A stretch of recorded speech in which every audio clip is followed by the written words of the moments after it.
أعوذ بالله من الشيطان الرجيم. بسم الله الرحمن الرحيم.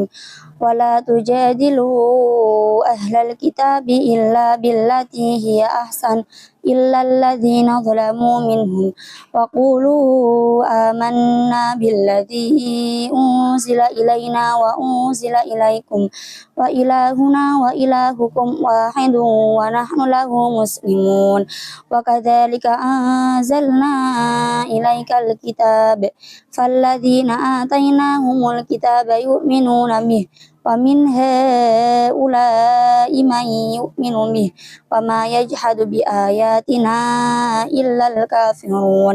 وما كنت تتلو من قبله من كتاب ولا تخطه بيمينك إذا لارتاب المبطلون بل هو آيات بينات في صدور الذين أوتوا العلم وما يجحد بآياتنا إلا الظالمون وقالوا لولا أنزل عليه آية من ربه قل إنما الآيات عند الله وإنما أنا نذير مبين أولم يكفهم أنا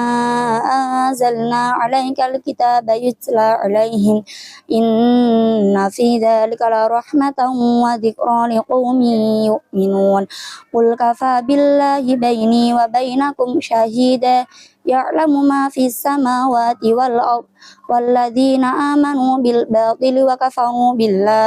وكفروا بالله أولئك هم الخاسرون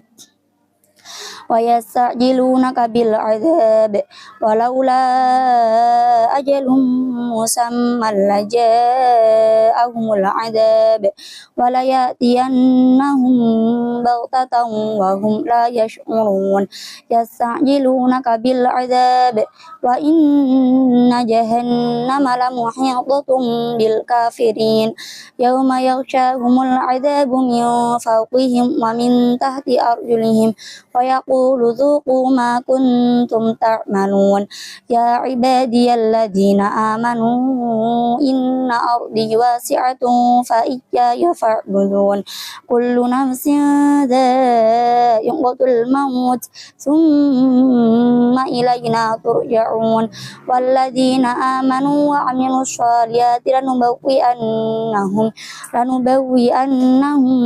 من الجنة غرفا تجري من تحتها الأنهار خالدين فيها نعم أجر العاملين الذين صبروا وعلى ربهم يتوكلون وكأين من دابة لا تحمل رزقها الله يرزقها وإياكم وهو السميع العليم ولئن سألتهم من خلق السماوات والأرض وسخر الشمس والقمر ليقولن الله فأنى يؤفكون الله يبسط الرزق لمن يشاء من عباده ويقدر له إن الله بكل شيء عليم ولئن سألتهم من نزل من السماء ماء فأحيا به الأرض من بعد موتها ليقولن الله قل الحمد لله بل أكثرهم لا يعقلون وما هذه الحياة الدنيا إلا لهو ولعب وإن الدار الآخرة لهي الحيوان أو كانوا يعلمون فإذا ركبوا في الفلك دعوا الله مخلصين له الدين فلما نجاهم إلى البر إذا هم يشركون ليكفروا بما آتيناهم وليتمتعوا فسوف يعلمون أولم يروا أنا جعلنا حرما آمنا ويتخطف الناس من حولهم أفبالباطل يؤمنون وبنعمة الله يكفرون ومن أظلم ممن افترى على الله كذبا أو كذب بالحق لما جاءه أليس في جهنم مثوى للكافرين والذين جاهدوا فينا لنهدينهم سبلنا وإن الله لمع المحسنين. سورة الروم. بسم الله الرحمن الرحيم. ألف لام ميم. غلبت الروم في أدنى الأرض وهم من بعد غلبهم سيغلبون في بضع سنين لله الأمر من قبل ومن بعد ويومئذ يفرح المؤمنون بنصر الله ينصر من يشاء وهو العزيز الرحيم. وعد الله لا يخلف الله وعده ولكن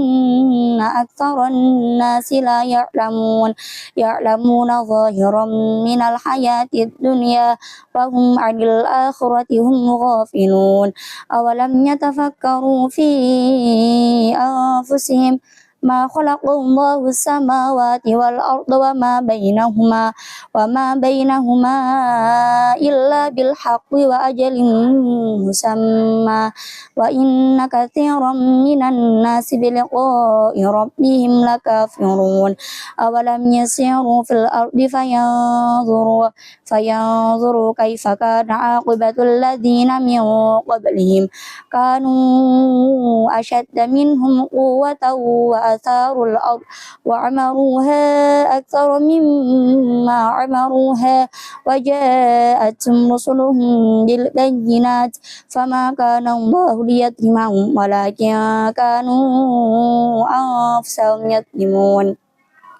ثم كان عاقبة الذين أساءوا السوء أن كذبوا بآيات الله وكانوا بها يستهزئون. الله يبدأ الخلق ثم يعيده ثم إليه ترجعون. ويوم تقوم الساعة يبلس المجرمون ولم يكن لهم من شركائهم شفعاء وكانوا بشركائهم كافرين. ويوم تقوم الساعة يومئذ يتفرقون فأما الذين آمنوا وعملوا الصالحات فهم في روضة يحبرون. وأما الذين كفروا وكذبوا بآياتنا ولقاء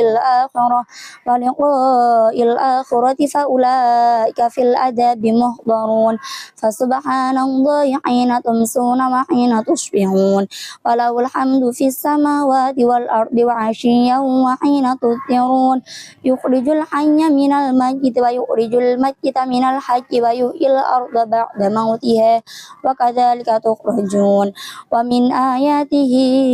أن خلقكم من تراب ثم إذا أنتم بشر تنتشرون. ومن آياته خلق السماوات والأرض ومن آياته أن خلق لكم من أنفسكم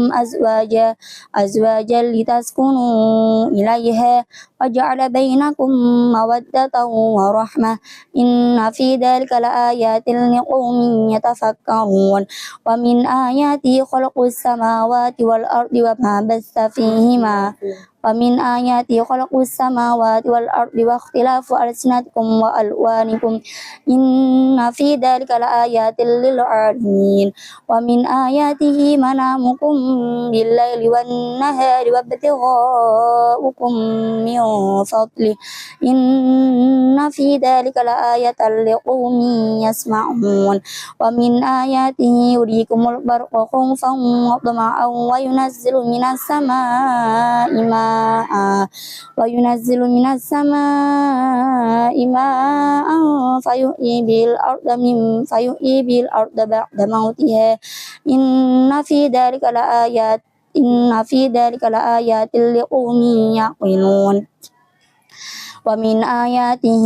أن تقوم السماء والأرض بأمره ثم إذا دعاكم دعوة من الأرض إذا أنتم تخرجون وله ما في السماوات والأرض كل له قانتون وهو الذي يبدأ الخلق ثم يعيده وهو أهون عليه وله المثل الأعلى في السماوات والأرض وهو العزيز الحكيم ضرب لكم مثلا من أنفسكم هل لكم مما ملكت أيمانكم من شركاء فيما رزقناكم فأنتم في سواء تخافونكم كخيفتكم أنفسكم كذلك نفصل الآيات لقوم يعقلون بل اتبع الذين ظلموا أهواءهم بغير علم فمن يهدي من أضل الله وما لهم من ناصرين فأقم وجهك للدين حنيفا فطرة الله التي فطر الناس عليها لا تبديل لخلق الله ذلك الدين القيم ولكن أكثر الناس لا يعلمون منيبين إليه واتقوه وأقيموا الصلاة ولا تكونوا من المشركين من الذين فرقوا دينهم وكانوا شيعا كل حزب بما لديهم فرحون وإذا مس الناس ضر دعوا ربهم منيبين إليه ثم إذا أذاقهم منه رحمة إذا فريق منهم بربهم يشركون ليكفروا بما آتيناهم فتمتعوا فسوف تعلمون أم أنزلنا عليهم سلطانا فهو يتكلم بما كانوا به يشركون وإذا أذقنا الناس رحمة فرحوا بها وإن تصبهم سيئة بما قدمت أيديهم إذا هم يقنطون أولم يروا أن الله يبسط الرزق لمن يشاء ويقدر إن في ذلك لآيات لقوم يؤمنون فآت ذا القربى حقه والمسكين وابن السبيل ذلك خير للذين يريدون وجه الله وأولئك هم المضعفون وأولئك هم المفلحون وما آتيتم من ربا ليربو في أموال الناس فلا يربو عند الله وما آتيتم من زكاة تريدون وجه الله فأولئك هم المضعفون الله الذي خلقكم ثم رزقكم ثم يميتكم ثم يحييكم هل من شركائكم من يفعل من ذلكم من شيء سبحانه وتعالى عما يشركون ظهر الفساد في البر والبحر بما كسبت أيدي الناس ليذيقهم بعض الذي عملوا لعلهم يرجعون قل سيروا في الأرض فانظروا كيف كان عاقبة الذين من قبل كان أكثرهم مشركين فأقم وجهك للدين القيم من قبل أن يأتي يوم لا مرد له من الله يومئذ يصدعون من كفر فعليه كفره ومن عمل صالحا فلأنفسهم يمهدون ليجزي الذين آمنوا وعملوا الصالحات من فضله إنه لا يحب الكافرين ومن آياته أن يرسل الرياح مبشرات وليذيقكم من رحمته ولتجري الفلك بأمره ولتبتغوا من فضله ولعلكم تشكرون ولقد أرسلنا من قبلك رسلا إلى قومهم فجاءوهم بالبينات فانتقمنا من الذين أجرموا وكان حقا علينا نصر المؤمنين الله الذي يرسل الرياح فتثير سحابا فيبسطه في السماء كيف يشاء ويجعله كسفا فترى الودق يخرج من خلاله فإذا أصاب به من يشاء من عباده إذا هم يستبشرون وإن كانوا من قبل أن ينزل عليهم من قبله لمبلسين فانظر إلى آثار رحمة الله كيف يحيي الأرض بعد موتها إن ذلك لمحيي الموتى وهو على كل شيء قدير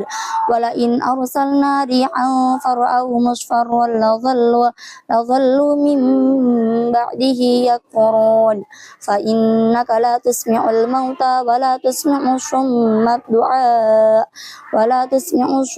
الدعاء إذا ولوا مدبرين الله الذي خلقكم وما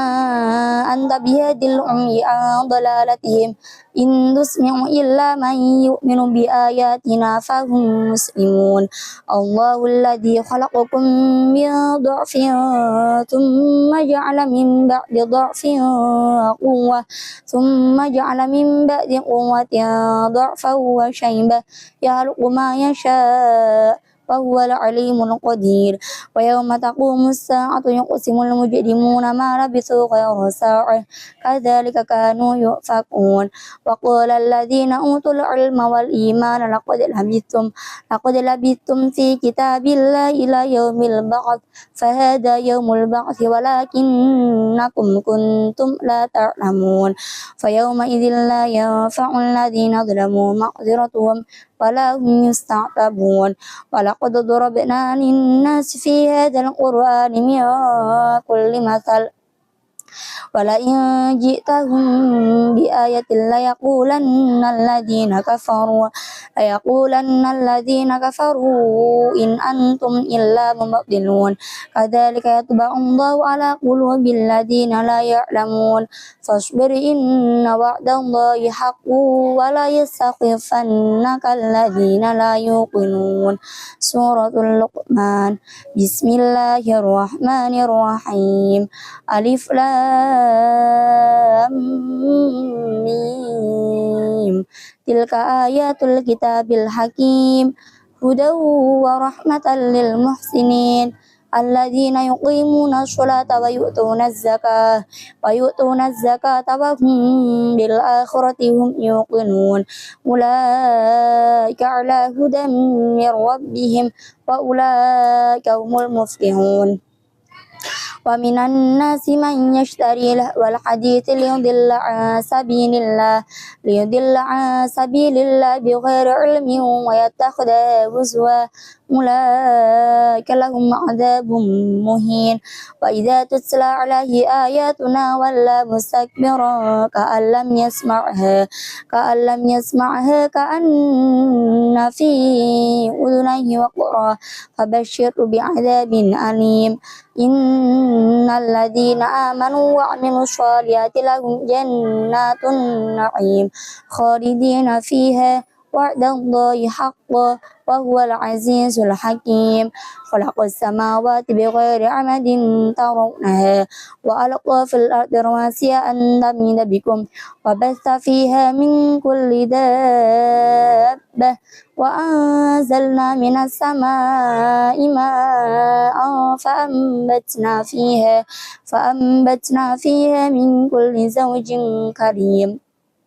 هذا خلق الله فأروني ماذا خلق الذين من دونه بل الظالمون في ضلال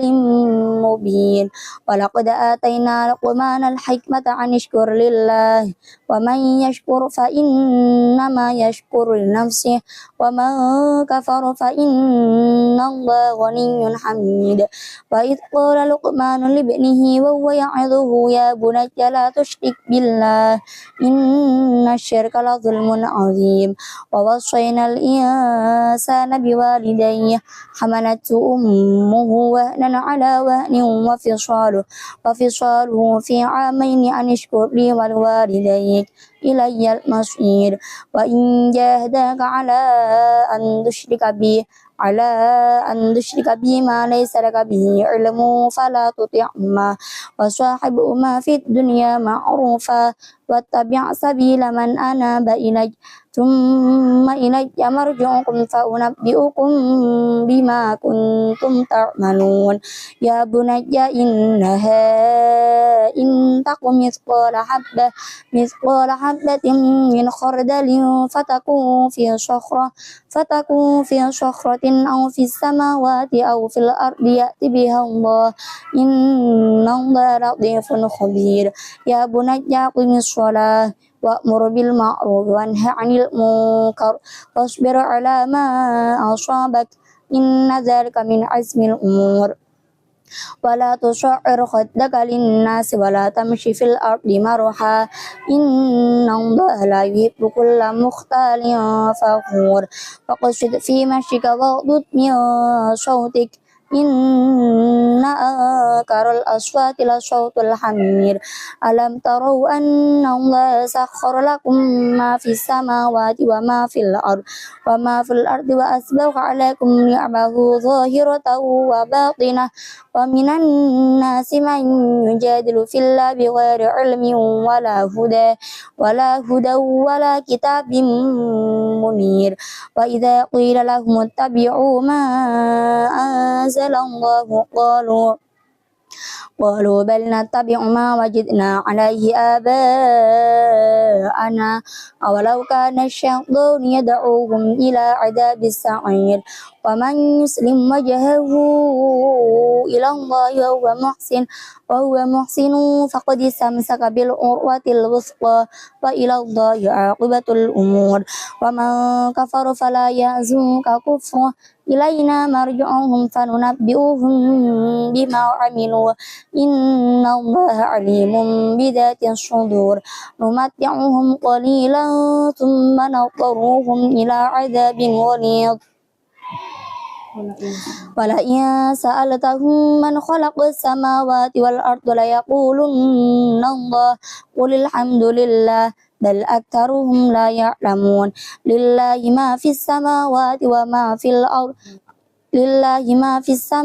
والأرض إن الله هو الغني الحميد ولو أن ما في الأرض من شجرة أقلام والبحر يمده من بعده 7 أبحر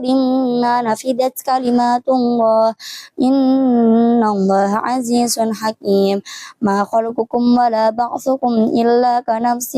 واحدة إن الله سميع بصير ألم تر أن الله يولج الليل في النهار ويولج النهار في الليل وسخر الشمس والقمر كل يجري إلى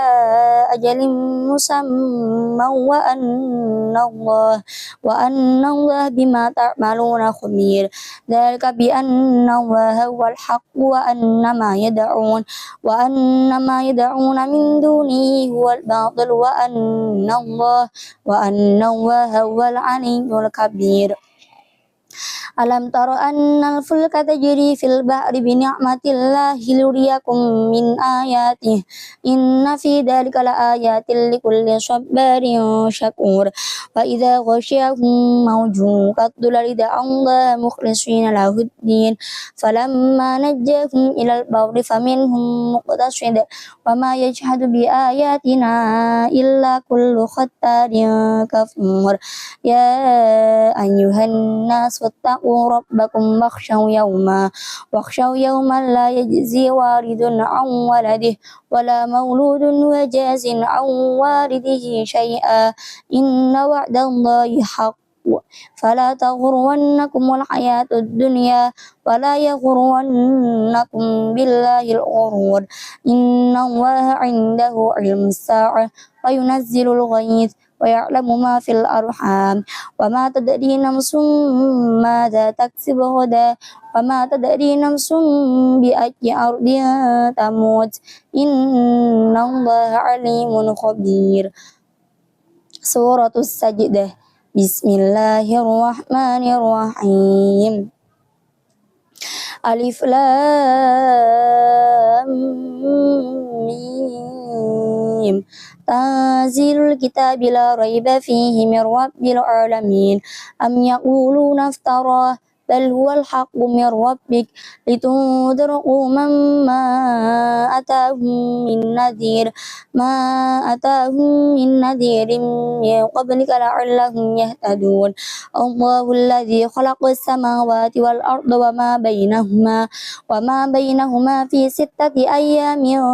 ثم استوى على العرش ما لكم من دونه من ولي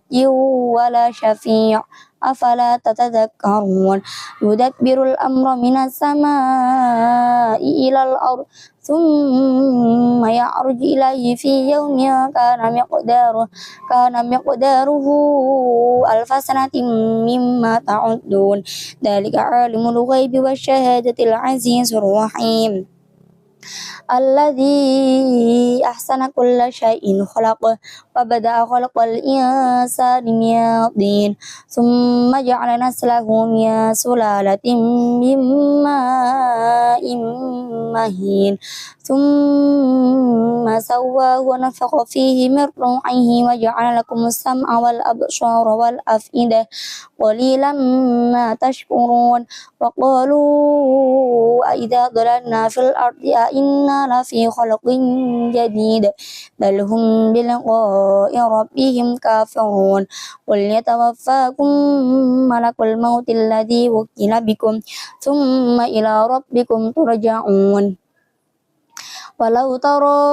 إذ المجرمون ناكسوا رؤوسهم عند ربهم ربنا أبصرنا وسمعنا فارجعنا نعمل صالحا إنا موقنون ولو شئنا لآتينا كل نفس هداها ولكن حق القول مني لأملأن جهنم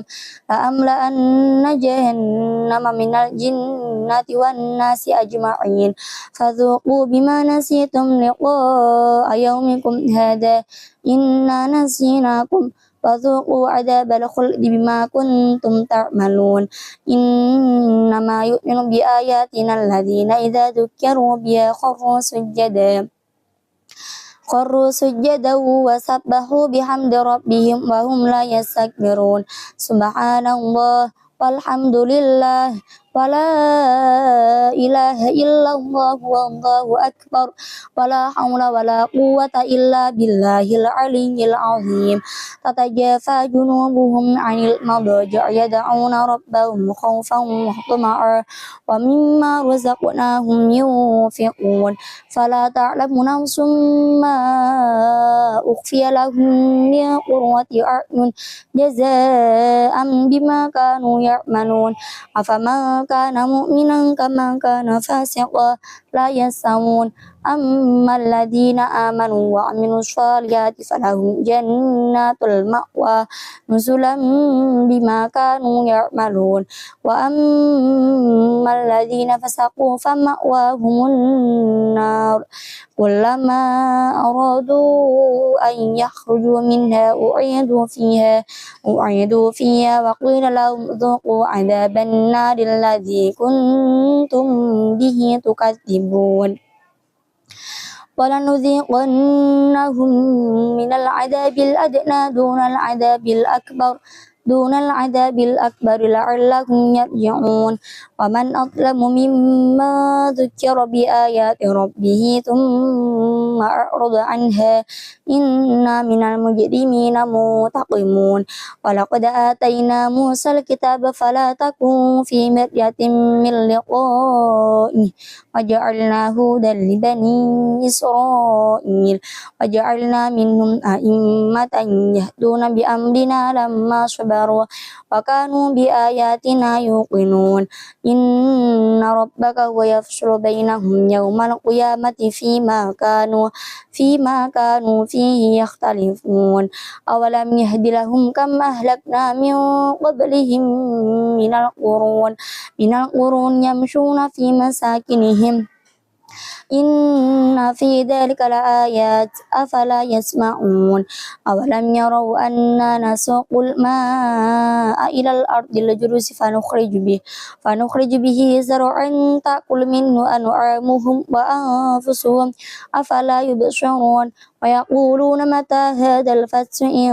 كنتم صادقين واليوم الفتح لا ينفع الذين كفروا إيمانهم ولا هم ينظرون فأعرض عنهم وانتظر إنهم منتظرون سورة الأحزاب بسم الله الرحمن الرحيم يا أيها النبي اتق الله ولا تطع الكافرين والمنافقين إن الله كان عليما حكيما واتبع ما يوحى إليك من ربك إن الله كان بما تعملون خبيرا وتوكل على الله وكفى بالله وكيلا ما جعل الله لرجل من قلبين في جوفه وما جعل أزواجكم اللائي تظاهرون منهن أمهاتكم وما جعل أدعياءكم أبناءكم ذلكم قولكم بأفواهكم والله يقول الحق وهو يهدي السبيل ودعوهم لآبائهم وأقسط عند الله فإن لم تعلموا آباءهم فإخوانكم في الدين مواليكم وليس عليكم جناح فيما أخطأتم به ولكن ما تعمدت قلوبكم وكان الله غفورا رحيما النبي أولى بالمؤمنين من أنفسهم وأزواجهم وأمهاتهم وأولو الأرحام بعضهم أولى ببعض في كتاب الله من المؤمنين والمهاجرين إلا أن تفعلوا إلى أوليائكم معروفا كان ذلك في الكتاب مسطورا وإذ أخذنا من النبيين ميثاقهم ومنك ومن نوح وإبراهيم وموسى وعيسى بن مريم وأخذنا منهم ميثاقا غليظا ليسأل الصادقين عن صدقهم وأعد للكافرين عذابا أليما يا أيها الذين آمنوا اذكروا نعمة الله عليكم إذ جاءتكم جنود فأرسلنا عليهم ريحا وجنودا لم تروها وكان الله بما تعملون بصيرا إذ جاءوكم من فوقكم ومن أسفل منكم وإذ زاغت الأبصار وبلغت القلوب الحناجر وتظنون بالله الظنونا هنالك ابتلي المؤمنون وزلزلوا زلزالا شديدا وإذ يقول المنافقون والذين في قلوبهم مرض ما وعدنا الله ورسوله إلا غرورا وإذ قالت طائفة منهم يا أهل يثرب لا مقام لكم فارجعوا ويستأذن فريق منهم النبي يقولون إن بيوتنا عورة وما هي بعورة إن يريدون إلا فرارا ولو دخلت عليهم من أقطارها ثم سئلوا الفتنة لآتوها وما تلبثوا بها إلا يسيرا ولقد كانوا عاهدوا الله من قبل لا يولون الأدبار وكان عهد الله مسؤولا قل لن ينفعكم الفرار إن فررتم من الموت أو القتل وإذا لا تمتعون إلا قليلا قل من ذا الذي يعصمكم من الله إن أراد بكم سوءا أو أراد بكم رحمة ولا يجدون لهم من دون الله وليا ولا نصيرا قد يعلم الله المعوقين منكم والقائلين لإخوانهم هلم إلينا ولا يأتون البأس إلا قليلا أشحة عليكم فإذا جاء الخوف رأيتهم ينظرون إليك تدور أعينهم كالذي يغشى عليه من الموت فإذا ذاب الخوف سلقوكم بألسنة حداد أشحة على الخير أولئك لم يؤمنوا فأحبط الله أعمالهم وكان ذلك على الله يسيرا يحسبون العذاب لم يذهبوا وإن يأتي العذاب يودوا لو أنهم بادون في الأعراب يسألون عن أنبائكم ولو كانوا فيكم ما قاتلوا إلا قليلا لقد كان لكم في رسول الله أسوة حسنة لمن كان يرجو الله واليوم الآخر وذكر الله كثيرا ولما رأى المؤمنون العذاب قالوا هذا ما وعدنا الله ورسوله وصدق الله ورسوله وما زادوهم إلا إيمانا وتسليما من المؤمنين رجال صدقوا ما عاهدوا الله عليه فمنهم من قضى نحبه ومنهم من ينتظر وما بدلوا تبديلا ليجزي الله الصادقين بصدقهم ويعذب المنافقين إن شاء أو يتوب عليهم إن الله كان غفورا رحيما ورد الله الذين كفروا بغيظهم لم ينالوا خيرا وكفى الله المؤمنين القتال وكان الله قويا عزيزا وأنزل الذين ظاهروهم من أهل الكتاب من صياصيهم وقذف في قلوبهم الرعب فريقا تقتلون وتأسرون فريقا وأورثكم أرضهم وديارهم وأموالهم وأرضا لم تطئوها وكان الله على كل شيء قديرا يا أيها النبي قل لأزواجك إن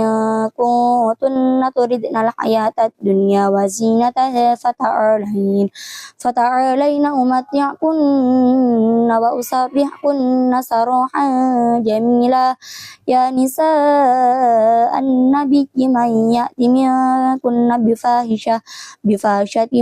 مبينة يضاعف لها العذاب ضعفين وكان ذلك على الله يسيرا صدق الله العظيم